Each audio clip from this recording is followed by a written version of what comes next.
Boker Tov, Shavua Tov, Chodesh Tov. Today's daf is Daf Yud Beis, as we learn for Yud Beis and Bava Basra, we learn for Achenu Kol Beis Yisrael and Simba Tzar V'Shivya. Amar Rabba Barachan on the sixth line. Amar Barachan Rabbi Yochanan. The voice and flushes leader. Let's say you have an alleyway in your territory, but it's open on one end, leading to another city. Now the people in that alleyway, where all these chatzeros are open to the alleyway and the houses are open to the chatzer, and they use that alleyway. They're the main users of that alleyway. They don't like it that it's open on one side towards another city because people use that as a shortcut, and they want to prevent them from using their alleyway. The people of the other city can prevent them from closing it up. No question if there's no other way to get to that other city, but only via this alleyway that they can't lock it up. That people from the other city can prevent them from putting doors and closing up the alleyway. Even if there is another way, they can still prevent them. Because Rav Meir a pathway that the public has begun using, and they've established it and using it. You cannot ruin that. You cannot close it up. So therefore, if you have an alleyway and it's open on one end towards another city, people use that, you can't close it up. Amar Banan, Amar Shmuel, let's say you have an alleyway that's open to Rosh Hashanah. They want to put doors on that alleyway so that the people in Rosh Hashanah don't push in there. And the people in Rosh Hashanah, and the public can also prevent them from putting doors there. So from he thought to say Hanimil Dalanam says Dalanamas from the Rosh Hashanah to Rav Zera. Rav Nachman, Dalanamas is Rosh Hashanah. 4 amas that are the 4 amas that are adjacent to the Rosh Hashanah, that are attached to Rosh Hashanah, is like Rosh Hashanah dummy. So he figured, okay, if you want to put a door there within Dalet amas of the Rosh Hashanah, you cannot, because the Dalet amas even in an alleyway that are near Rosh Hashanah is like Rosh Hashanah. Below it's not just those Dalet amas. Also, in Yintuma, there was a question of Tum. We have a general rule we've said many times. Safek Tam Rishus Yoch is Tameh, Safek Tam Rishus Rav is Tar. It's learned out from Sota. So there, like Avituma, there's a point that just like Safek Tam Rishus Rav is Tahor, the same thing, Dalet Amas distant from the Rishus Rav, up to Dalet Amas from the Rishus Rav is also considered like Rishus Rav. There's like Avituma, there's an Indian of Dalet Amas. But over here, the reason why you can't close up the doors is because sometimes the overflow of the public, when it's very busy there's a lot of people, there's a demonstration or whatever, they overflow into the alleyway, and they're used to doing that. But over here, sometimes there's a lot of traffic in Rosh Hashanah, and they come in further than Dalet Amas into the alleyway, and therefore you can't close it up because, again, the public has become accustomed to use it, whether it's a pathway or it's whether their overflow goes into your alleyway. So the Mishnah said you cannot force somebody to split, whether the Mishnah was talking about a chatzer, unless there's at least 4 amas for each one besides the 4 amas from the doorway, and not a field. You can't unless there's at least 9 kavan. Kavan means the amount that it could produce. That's really a volume area.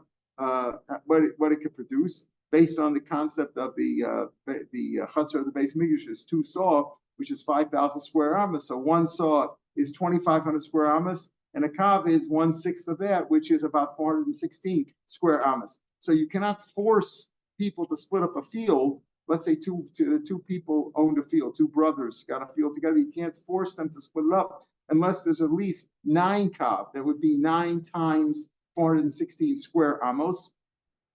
Rabbi Yehuda said 9 half kavs. That would be half of that. So there's different opinions about why can't you force them? Because it's hard to work. It's not economical to work a field which is so small that till you hire the plowman and the machinery and the workers, there's not even enough work there for a day. So that doesn't make sense. So the Mishnah says, Rabbi Yehuda said half. Is really the machlokes. Mark yes, right. Depends on the locality, what a field produces, etc. In one town, 9 kavan was considered a standard amount of field. One it was half of that. But Baba Mai says, what's the rule? Baba Yosef Baradium enough to plow in a day. In other words, if you only have a half a day's plow or 3/4 day plow, you're going to lose money because you have to hire the worker by the day. So if you have a day and a half, that also doesn't make sense. So it makes sense enough of a field. How much is a standard amount that you could force people to split up a field? If there's enough for plowing, enough that you can plow in one day for each one, that each one winds up with a half a field, there's enough plowing for a day, enough to plow in one day. When my period, what do we mean plowing when? If we're talking about plowing, when they're seeding, when they're planting the field, where the field has already been plowed up previously when they did the annual plowing.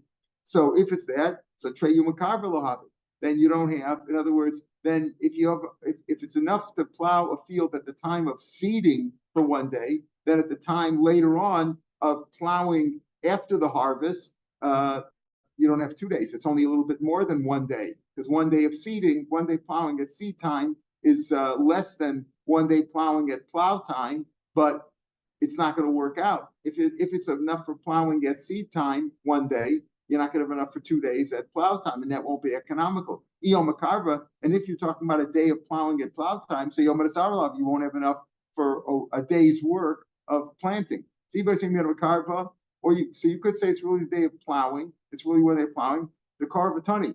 What happens is that day of plowing, but at the seed time said there's not enough for 1 day. Yes, it is, because they plow before they seed and after they seed in order to make the seed go deeper into the ground, right? In order to make it go down. So that's one. Maybe you might say we're talking about 1 day's plowing of seed time. But when they plow it, it's hard land, and they have to plow it twice. So therefore, it's either 1 day plowing at seed time, and at plow time it's 2 full days. So that's economical, or the other way around.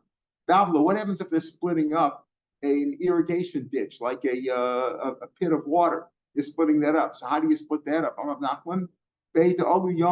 Enough that each person can draw. There has to be enough water there in that pit for each person, each one of the, let's call them the splittees, right? The people that the dividers who divide it up. There's got to be enough to supply each field with 1 day's water. In other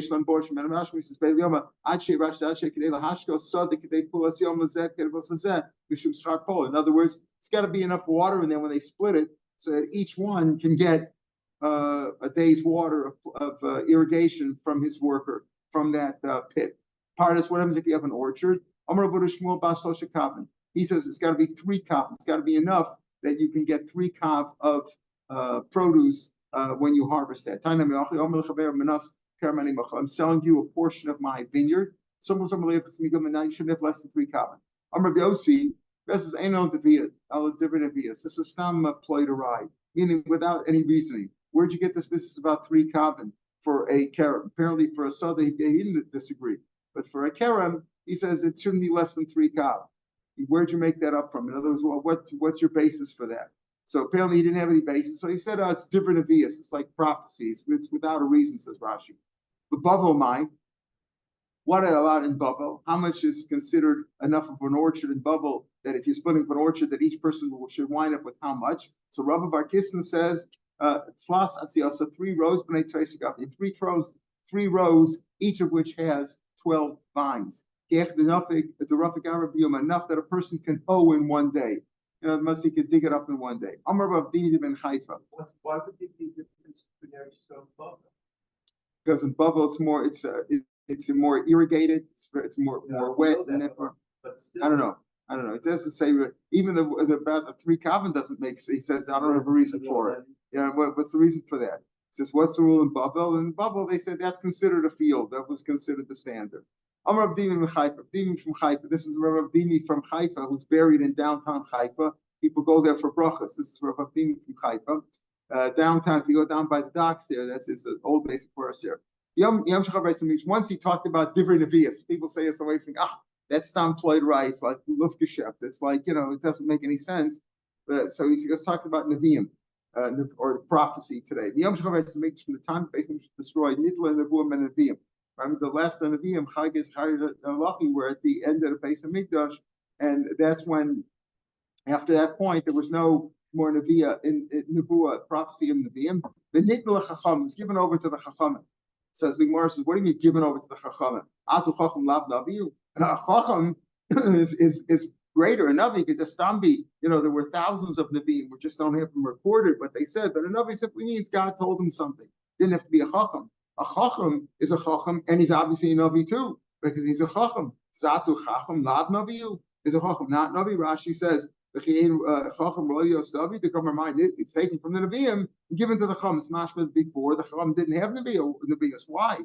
If fools could have had Nevi'us, or some people could have Nevi'us, certainly Chachamim could have been Nevi'im.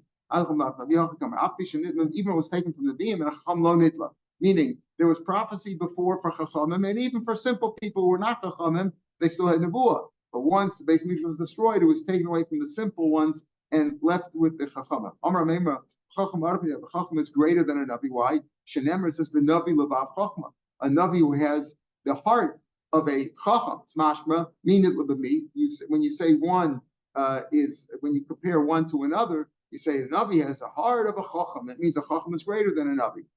Mean it lebami. The smaller person was compared to the bigger person, so the Chacham is greater than the Navi. Amar Abaya, Teda, how do you know that it was given over, that there was nevuah to Chachamim? Or how do you know it was nevuah? How do you know it's not the reasoning? It says because you could see the following.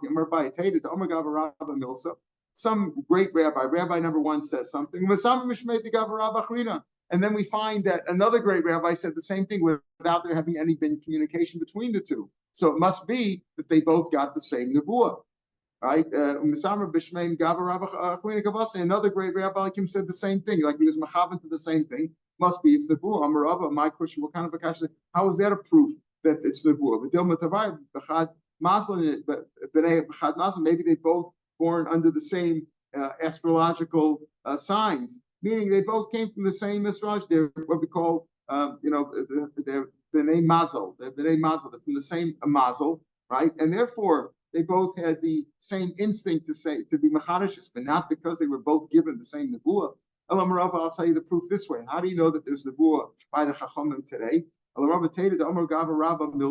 Because a great rabbi number one says something, and then we find out that Rabbi Kiva, this is Rabbi Kiva in the Gemara, Rabbi Kiva the Tana, said the same thing. He was mechavan the same. How was he mechavan the same thing? He's not the same ban mazel as Rabbi Kiva. Nobody's in the same spirit and wisdom as Rabbi Kiva. It must be that he got prophecy. For this one thing, he had the same mazel as Rabbi Kiva. He's not entirely like Rabbi Kiva, the same mazel, the same brains, the same kind of character. Simply the guy made that one thing. He was a bar mazel. Rav Ashi, how do you know that the Chachamim today have some nevuah? Rav Ashi tated the Amr the Gav Rabba Milsa, because a rabbi number one says something. Then we find out that it was Halach Moshe without him having been told that it was Halach Moshe Messina. He was machavan to that. It must be that he was given a nevuah, and there's no such thing as he can't be. He's not a bar mazel with the Moshe. This is Mipiak Pura. So it must be that he was machavan to something. Must be because of nevuah. This is Rabbi Dilma Kasuma Baruba. Maybe he's like the blind person who found the window, meaning he was just chanced upon it. Maybe he just said that halacha, he just chanced upon it. It wasn't because he was given nevuah. Because Valav Tamar Kamar, he gave a reason for it. When he gives a reason, rabbi number one says something, and he gives a reason for it. Then it turns out that it's halacha Moshe Misinai without having learned that. It must be that there's nevuah. Amar Rabbi Yochanan said another thing. You should it was taken from the Benit Shotim given over to fools, to imbeciles, and to Tanokas. That's the famous one, right? The first one that we had, that Yom Shabbat, Rabbi Samigdash, Rabbi Chaifa said that it was taken away from the Nevi'im, and it was left with Chacham.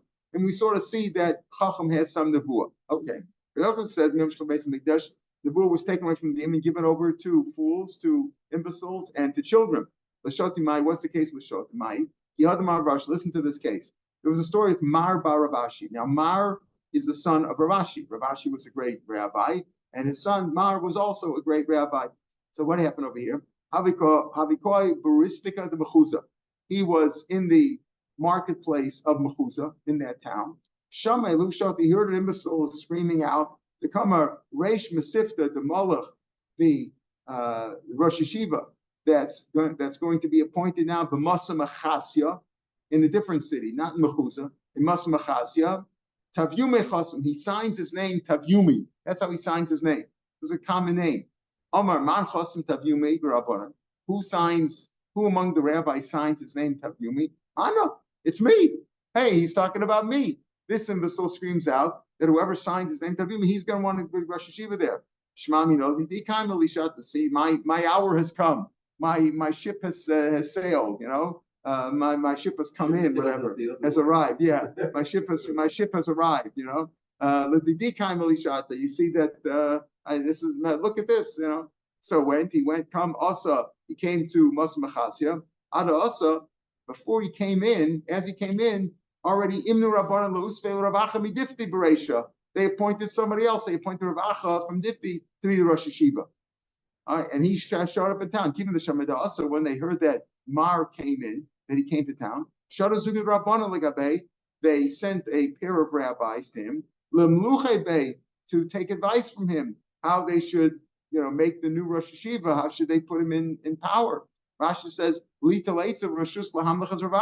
they appointed Ravacha, not like the imbecile had said. The imbecile said that Mar is going to be the new Rosh Hashiva. They appointed, before he got there, they appointed Ravacha, and they asked him, they came to take advice from him, permission to, even they asked for Shus. In other words, Mar was already respected. So they wanted to get advice and permission from him to install Ravacha as the new Rosh Hashiva. Akve, when these two rabbis came, he detained them. He didn't let them go back. They sent another pair of rabbis. Akve Gabe, he detained them as well. Until he had 10 rabbis, 10 emissaries came to talk with him. Even the Molabes, once he had 10, Pasachu B'Tana B'Darish. Once he had 10, he started giving a drasha. Tanmin, he learned the Mishnayos, Darish Psukam. You don't give a drasha, a public drasha, so to speak, in the yeshiva, unless there's 10. In other words, once he had 10 people, he started giving a drasha, and he basically took the throne, became the Rosh Hashiva by doing that. Ravacha now, who must have heard that he lost the position because Mar was giving a drasha, Kari Ravacha Nafshe, he called about himself this idea, he said this saying about himself, if a person is destined to fall him something not good, they don't give him something good. If they plan to give him something good, they don't take it away from him. Meaning, I lost out because I was supposed to. They voted in my favor, but came to the installation. I never made it, so he lost out. Farshim say over here an interesting thing that they say something that Rav Ashi, his father, Mismar Bar Rav Ashi was the Rosh Hashiva. His father was the Rosh Hashiva. And during Rav Ashi's time, his son Mar was already a well-known darshan. So the question comes up, if Rav Ashi was the Rosh Hashiva, when Rav Ashi would die, then his son should take his place. Who called him Chaladim? Or Rambam says that way, that the son should take over from the father. So what was this idea? Why were they appointing Ravacha instead of the Rosh Hashiva's own son? By Mar Rav Ashi, why didn't they appoint him? Why did he have to? He heard it from an imbecile, and then he went and he gave a shiur, and he sort of took it over that way. Why didn't they appoint him directly? Learn from a melech, Nahu B'Nov, Kalayimim, right? What does the pasuk say? That who B'Kerev Yisrael, B'Kerev Amim, right? B'Kerev Yisrael. I forget the exact pasuk, right? That Lamam Amshiches. What's the pasuk? Shoftim, right? Who B'Nov B'Kerev. The point is that son's supposed to take over, like Shlomo Melech took over from David HaMelech, etc. Right? Shabano Kadamon. This we learned from the king. That's only from authority, governance, a king. Right? The prince takes over from the king, his father. That doesn't give you the fact that your father's the Rosh Hashiva. That doesn't, unless of course you own the building and you own the yeshiva. It's a private business. Then of course that's his own business. But the point is, when they have to appoint him as a public servant, the son doesn't necessarily take over from the father, right? We don't have a current Rav Rashi now. Their time has ended and can't figure out how to do this. But the son doesn't automatically take a position from the father. You see it right here. Why did when Rav Ashi died, the son should take over? The son was capable as Rosh Hashiva. He was a learned man. He gave drushes. You see, it's not automatic. That's in the portion say from here. Son inherited the rabbi, chief rabbi. Yeah, of course. But it's not automatic. Here they did it with political machinations, but it's not automatic. And when I was in Cleveland years ago, there was a whole fight. Fights broke out in many shuls. The rabbi died. The Rebbetzin said the son takes over. But they said no, we're taking a vote. It's a young Israel, whatever it is. We're having a vote. And fights broke out. Two sides had each their own minion. Fights broke out. Fist fight broke out. What else is new among the Jews, right? Okay. So that's what happened. Tinokus Mai, where do you see that a child, you said that the Nebuah was taken away from, once the base Mikdash was destroyed, there was no more Nebuah. Nebuah was given over either to fools, imbeciles, or children. Listen to this. The daughter of Chisda, she was a young girl. She was sitting on her father's lap, her sister's lap, but on his skirts, on his lap. In front of him, in front of Rav Chisda, with his daughter on his lap, were sitting two rabbis, Rav of Rav Mechama. They were probably very young at that time. Rav and Rav Mechama. Amar Law, he said to his daughter, Man Menayu boss, which one do you want? Who would you like to be as your husband? Right? Who do you want to marry? Amar Lei Tavai, I'd like to marry both of them. Amar Rabba, so Rabba said, Anab Asra, I'll be last. Now the Pashup shot is I'll be last, meaning after let him die first and I'll outlive him. However, Parshim say another interesting thing that what happened. Why didn't Rami Bachama say I'll be last? Why did Rami say this? Because Rami Bachama holds the Gemara in Pesachim that you shouldn't marry somebody else's grusha while that person is alive. Possibly because, let's say, I'm not sure, I don't remember exactly the Gemara. I think it's because you're afraid that the Gerushin won't be a real Gerushin. As he'll say, oh, had I known you're going to marry him, I wouldn't have divorced you. Whatever. He's afraid that it's not a Gerushin. So Rami Bachama would not marry somebody else's wife while that person was alive, meaning if that guy had divorced her. So if he would have said, I'm after you, I'm last, he would have effectively been cursing Rav and saying, you should die before me. That would be a curse. He didn't say that. But Rava held he couldn't marry second. So he says, you know what? I'll be last, meaning I'll marry you after Rami Bachama divorces you. But the problem is that it wasn't Rav a Kohen. It's Machlokas, Rashi and Tosas, but the Rav is a Kohen. Rav is a Kohen. He couldn't say, I'll marry you afterwards. That's a little bit of a problematic. But anyway, Rav said, I'll be last. And the Gemara says that's the Girsa Kachahave. That's what happened. The Girsa in the Bach, that's what happened. But what happened was Rav Bachama died. And then Rav married her at the end. But the point you see is that she prophesied, right? Because she said, I'll marry both of you. She was right. She married first Rav Bachama, he died, then she married Rav. Amar Rav Dim Mechaifa, another thing that's Rav Dim, we started off with his memra about, from the time Beis Mikdash was destroyed, about where the Nebuah went. Amar Rav Dim Mechaifa, a person before he eats and drinks, he's got two hearts, meaning he can't decide anything. He's pushed both ways. When you're hungry, you can't think straight. Well, after he eats and drinks, he's only got one heart. Then he's settled and he knows what he wants. Shenemar says, Ish Navuv Ish Navuv Yilabev. Labev means like two hearts. What does it mean? Navuv Yilabev. He's hollow with two hearts. It says, how do we know that it means that? It says Navuv Luchos, right? It says Navuv Luchos by the Luchos that Moshe brought down. And we translate as Chalil Luchun, hollow with planks. So you see that Navuv means hollow, and again it means hollow with. So therefore, Navuv means hollow. Labev is a double lave, two hearts. I'm going to put a bit of a shua. If you like to drink wine, I feel even if your heart is as sealed as a virgin, so to speak, the ayin will open up. Shenemar v'tirosh, the new wine, yinove b'sulos, will open up to the virgin, so to speak. That wine will open you up. Amar Afuna break Yeshua Pshita. Now we talk here about taking property. You split it up. And we have another rule, of course, when somebody's selling their property, you have to give the right of first refusal, right of preemption to the person who has a neighboring field. So let's say there's two sons, one's a bechor, one's a pashut. How do you divide that up? You divide the estate into three, and the bechor takes two shares, right? That's the bechor gets 2/3, and the other guy gets a third, right? As many sons as there are, there's a bechor with sons. You add on the total number of sons, you add on one chalik, and you divide it accordingly. If there are 10 sons and one's a bechor, you make 11 chalakim, and the bechor gets 2. Those 2 that he gets should be contiguous, adjacent to one another, right? That makes sense.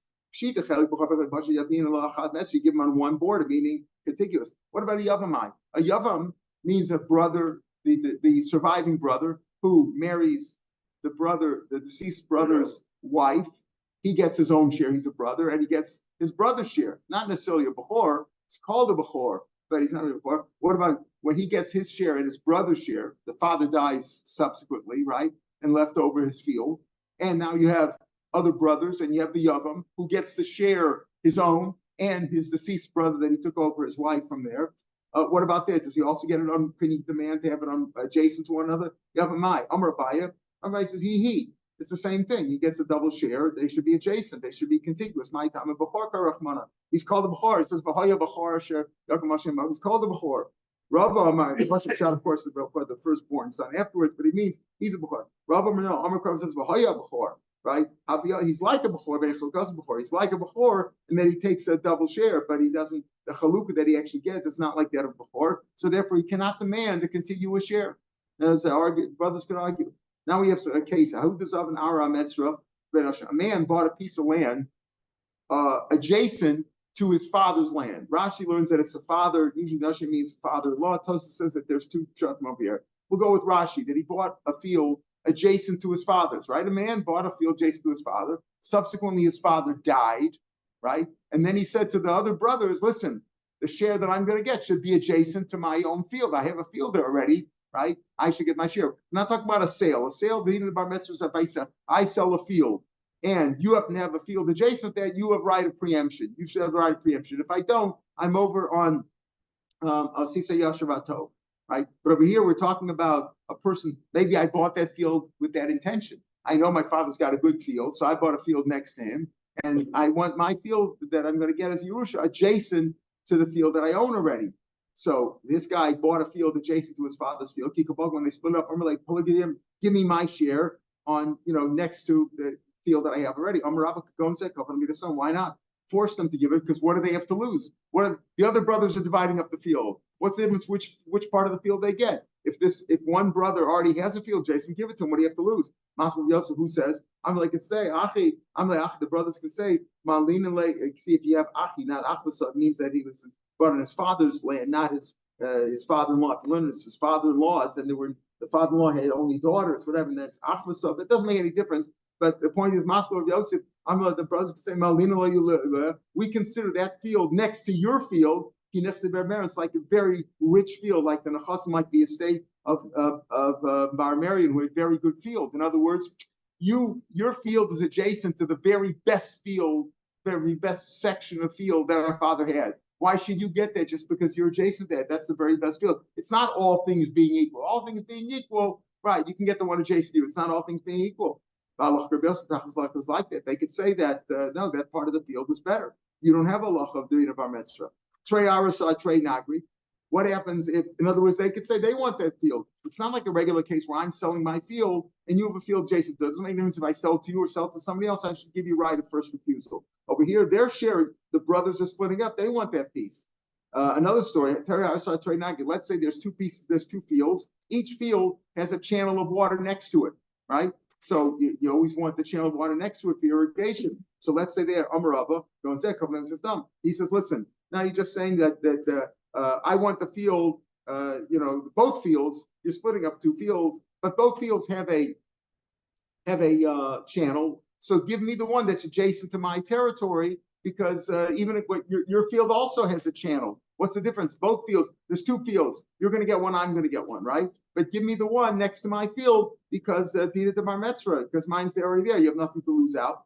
That's right. Again, Rabbah said, so why not? What does the other guy have to lose?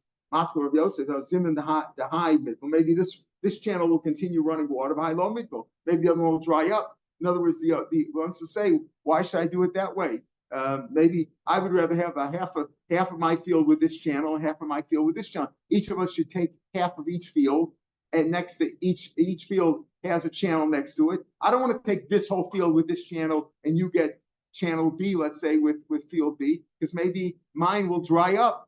So I'd rather split each field up into two, and each field has its own channel. Yosef and Tachlis like that. What happens if both fields are on one channel? Both fields are on one channel. So what do you have to lose there, Rav Yosef? There you can force him. Give me the one next to my field. Give me the one next to my field. What is there to lose? Both fields are on the same channel. he could say, listen, no, I'd rather you be split. The guy who doesn't have a field already, the guy's coming up and say, listen, I'd rather not give you your field next to your field. I'd rather you be on the other side, not next to your field. And as I'd rather be in the middle. Why? Because this way you'll have workers on both sides, and I'll have more workers around the area because you'll have to employ people on this side and on that side. That's our Rav Yosef, Rav Yosef, that what? No, there you could force them. Just to have more workers there is not an inyan. To say that my water might dry up and that's a good reason. I want my channel. But to say I don't want to give you your field adjacent to your other field. I'd rather you be on both sides of my field, so I'll have more workers around. You'll have more workers, and that's not an argument. Chad Gisa now on Yud Gimel but off the top of the page, taking a look on Rashi with the picture there. Let's say Chad Gisa and I go. There's a field that they're splitting up.